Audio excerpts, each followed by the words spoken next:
Aaron's doing the, what do you call it, pre-checklist. Yeah, I mean, we just want to make sure that we've got, this double check. We don't have any wires touching anything. We've got our exhaust routed properly. We do have oil in the motor, right? Yes. Okay, and we've already ran this, so we know it'll build pressure. I still like to generally, our typical procedure is when we break in a new engine, before we put spark plugs in it or headers or anything else, well, we put it on the dyno.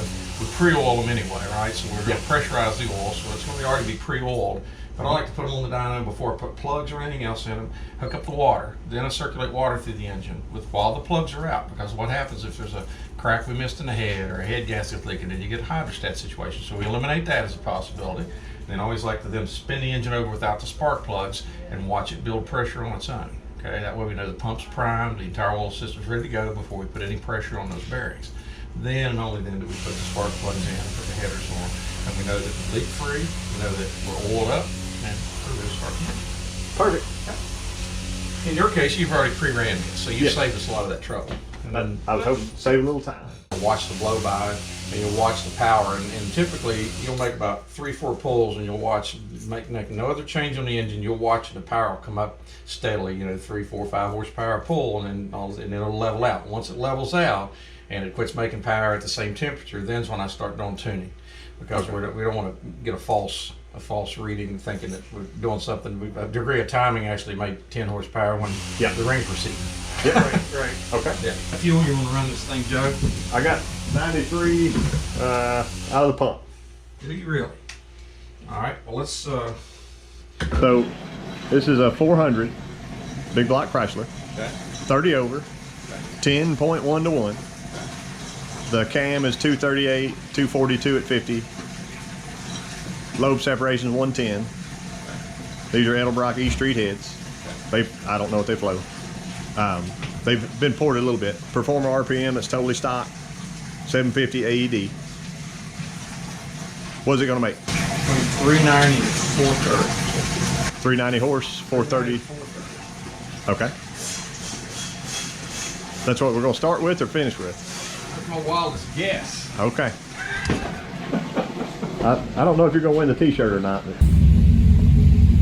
You're gonna make a bunch of torque. I'm gonna have to dial my dyno in a little bit. Is this the correction factor here? Yes. Okay.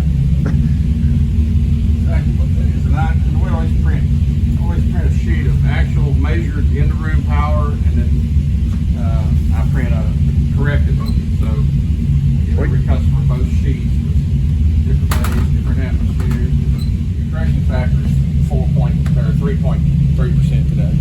Okay. And what I'll probably do, we'll probably make a few pulls, and I'll let the room get warmed up, and then I'll go in there and I'll measure the vapor pressure again, maybe make an adjustment, because really it's about the air that's in the room. So we measure the temperature in the room, and then we measure the vapor pressure. Those are the two inputs that the dyno uses to calculate. Awesome. Thank you. I'll try to go 35 to 5600. Probably not adjust the dyno a little bit.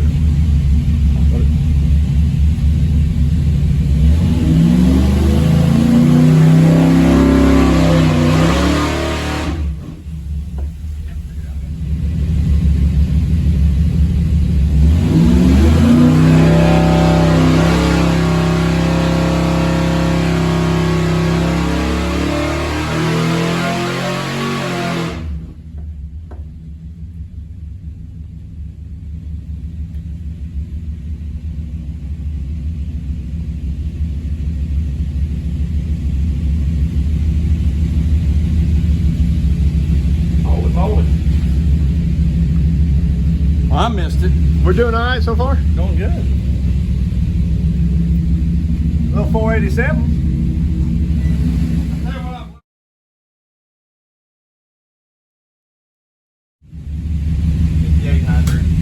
Try to get the pull down to 3,500.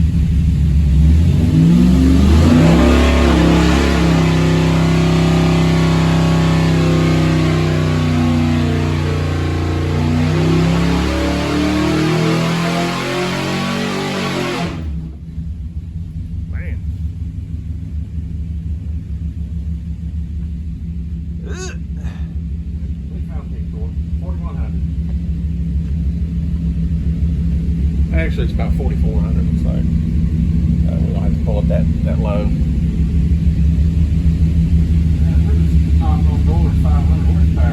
That's what I'm shooting for, is 500, man. 498. I think we'll get there. I think all we got to do is spin a little hard. I'm going to go 30, about 39 to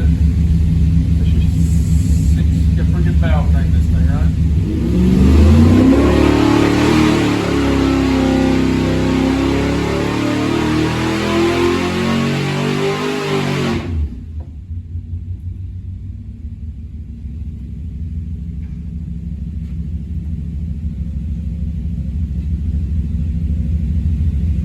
There's 500. 502. Get on in there and look at it. Nice work. Huh? Nice work. I appreciate it, man. That's a old Smogger 400 is all it is. That's a dual plane intake. Yeah, and that's why, you know, a single plane intake, the power curve must have probably made as much cam you got in it. I mean, with the when you put the single plane on, the RPM range is going to come up. It's going to peak higher. A lot later, it's going to make more horsepower. Awesome. Your dual plane is, you know, it does a good job. It's a longer runner. It keeps the power down low, which is why they do it that way. Yeah. See Are that? the rings broken yet? Is it still rising? Yeah, I mean, I think it's kind of leveled off there. We just pulled a little higher there, but it's real clean. I mean, I don't see any blow by even the top of the pull. I'd say let's make another pull, the same exact pull, and see if it backs it up. Okay.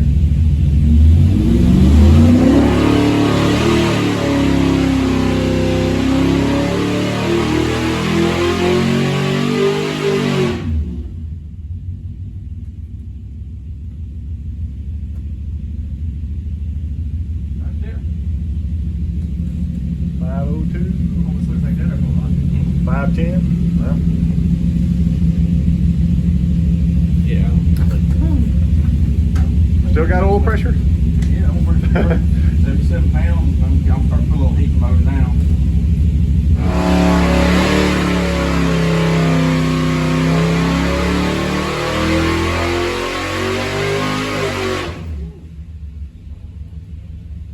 I got smoke on that side. Maybe it's a wire.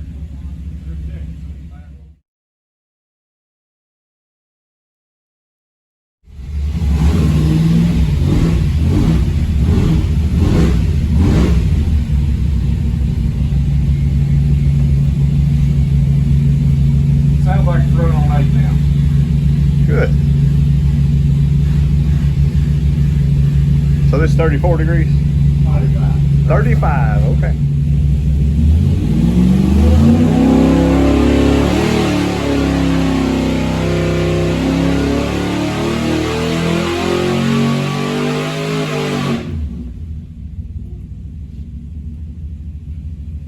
That sounded pretty happy.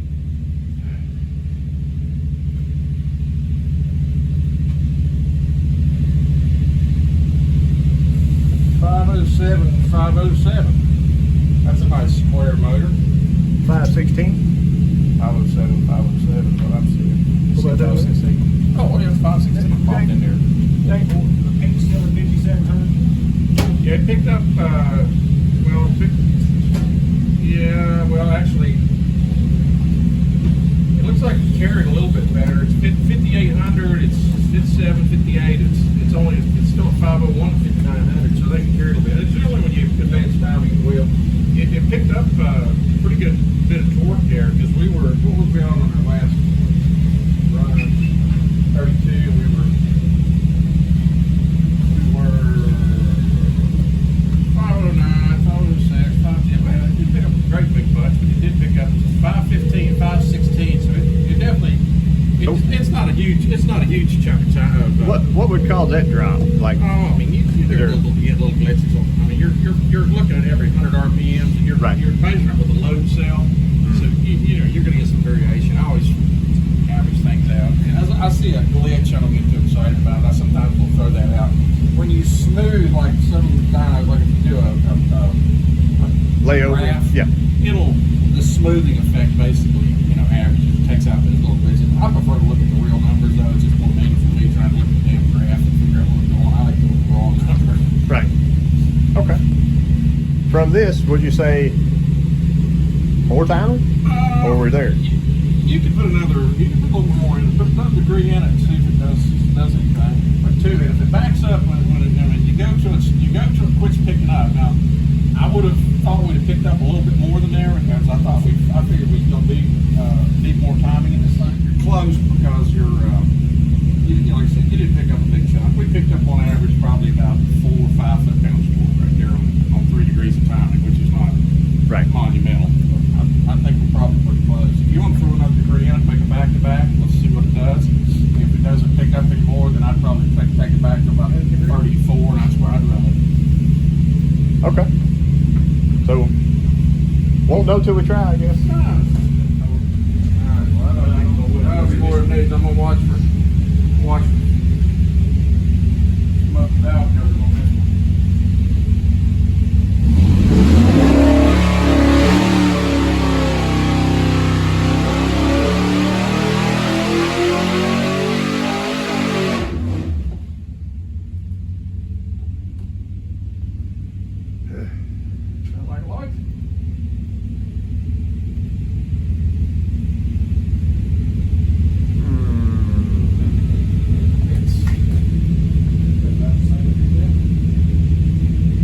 So we go back to where we were?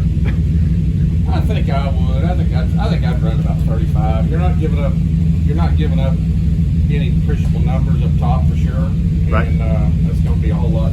I'd rather be safe than sorry. Oh, yeah. I mean, yeah, don't ever overtime on it. Yeah, but I think it's a front shot.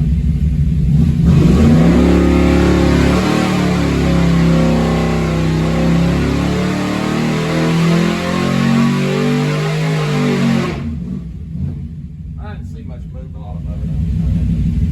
Pull off the motor and look and see where it starts. Main thing we use that for is measuring crankcase vacuum. Gotcha. That's not what it gets used for. So that's the best torque we made all day. It liked that spacing. But That's with less timing.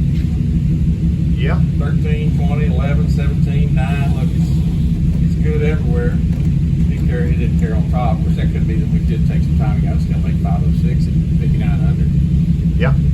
Definitely helped the torque down. And a lot of times, you know, those spacers, they tend to kind of help signal too. Mm-hmm. So that's the booster. The tuners work a little better than the carburetors sometimes. Get better adaptation.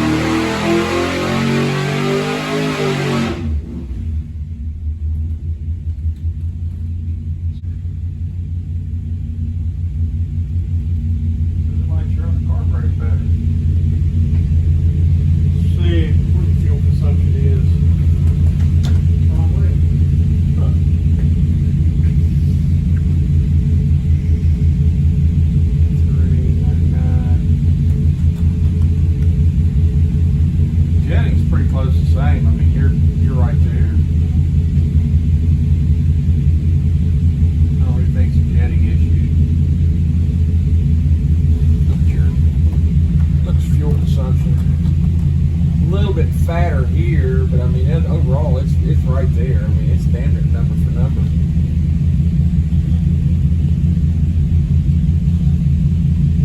I don't know how much the torque was up at 4,000 or 3,900, 4,000. Yeah, it's sure like that other carburetors there.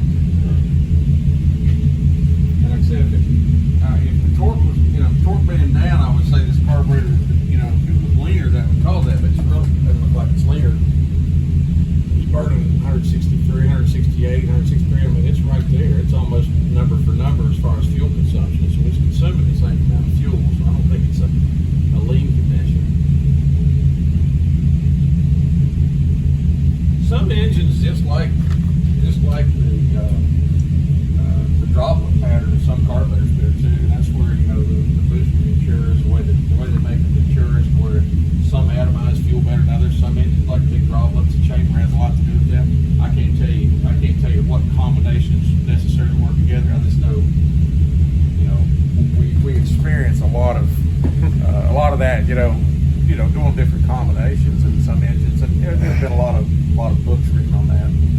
Right. stuff's way over my head. I throw them on there and get the air fuel right and see how they do. There are differences in carburetors. Be interesting to put our Braswell on there and make it full. If you want to do that. Sure. I know what that carburetor will do about every time.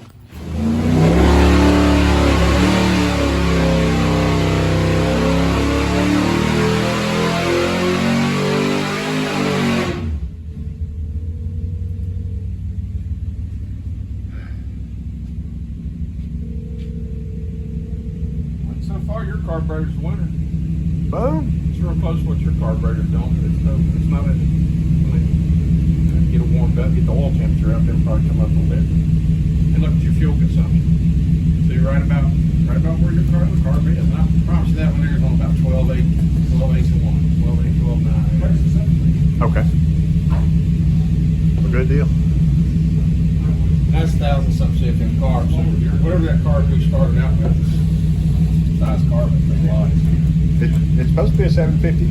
It's a good carburetor, that motor. Just